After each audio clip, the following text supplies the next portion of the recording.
Back in 1857, northern India erupted in a massive, violent uprising that nearly shattered 100 years of British power.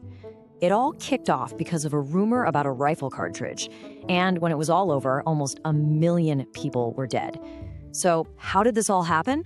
Let's get into it. All right, so let's set the scene. We're in May of 1857, and this whole thing doesn't start with some grand plan. It starts with a spontaneous explosion of pure rage in a city called Meerut, which was a huge military base for the British East India Company.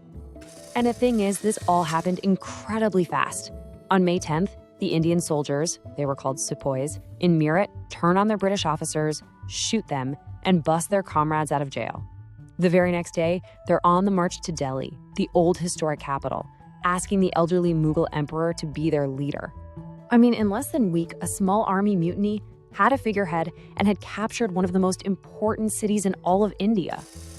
So this is the big question, right? The British East India Company had been the top dog for 100 years. How did things go so wrong so fast? Well, here's the thing. It wasn't sudden at all. This rebellion was more like an explosion that had been filling up for years with anger and resentment against the company. And that anger was simmering just below the surface with pretty much everyone, soldiers and civilians alike. Okay, so let's talk about the regular people first. The company was just relentless. They were constantly grabbing land, slapping on these crazy high taxes that were bankrupting farmers, and they were pushing all these social reforms that a lot of Indians felt were a direct attack on their Hindu and Muslim faiths.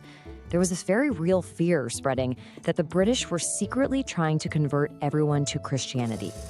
And one of their main tools for grabbing land was this thing called the Doctrine of Lapse.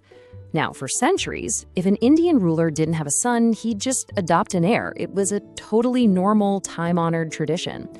Well, the British just came in and said, nope, that doesn't count anymore. If a ruler died without a direct biological son, the company just took his kingdom. This is exactly how they turned people like the famous Rani of Jhansi, who could have been an ally, into a fierce enemy. And it wasn't just civilians. The company's own Indian soldiers, the sepoys, had a huge list of problems. They were paid way less than British soldiers, they could almost never get promoted, and they were often treated like dirt by their officers. Then, this new law in 1856 said they could be forced to serve overseas.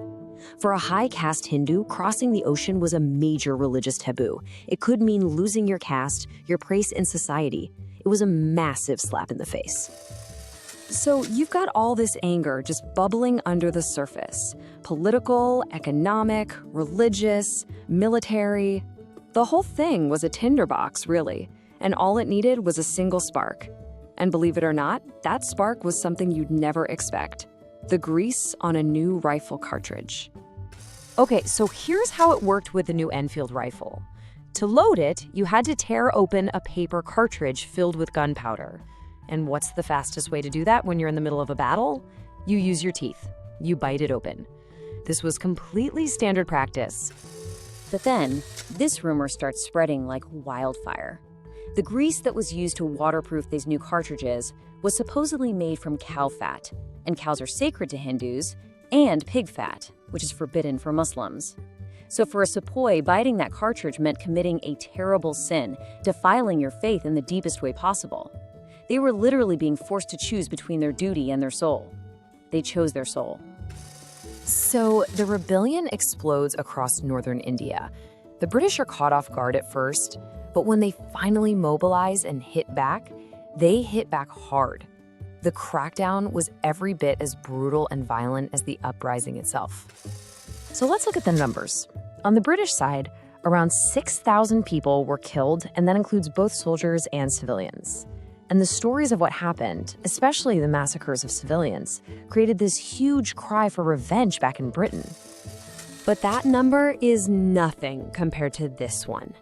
The estimated number of Indians killed is over 800,000. That includes soldiers who died fighting, sure, but also countless civilians who were killed in revenge attacks, plus all the people who died from the famines and diseases that swept through after all the destruction. The scale of the retaliation was just immense. Militarily, the rebellion failed, but politically, the impact was massive. The British government basically said, okay, the East India Company completely messed this up. They were dissolved, just like that. It was the end of an era. Company rule was over, and the British Raj began, with India being ruled directly by Queen Victoria and the Crown in London.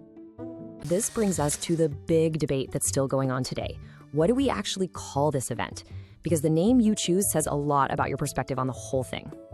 So, was it the Indian Mutiny? Well, people who use that name point out that it was mostly just in northern India. A lot of Indian groups like the Sikhs and Gurkhas actually fought for the British, and there wasn't one single unified goal. But on the other hand, was it the First War of Independence? People who see it that way argue that the shared goal was clear: get the British out of India. You had rebels from all over marching to Delhi to rally behind one national symbol, the emperor, and it was way more than just a mutiny. It had massive popular support from civilians. Right after the rebellion was crushed, Queen Victoria made this huge promise, saying that Indians would have the same rights as any other British subject. But here's the thing.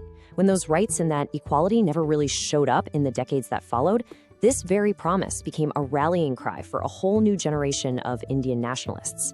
It helped fuel the very movement that would one day lead to independence.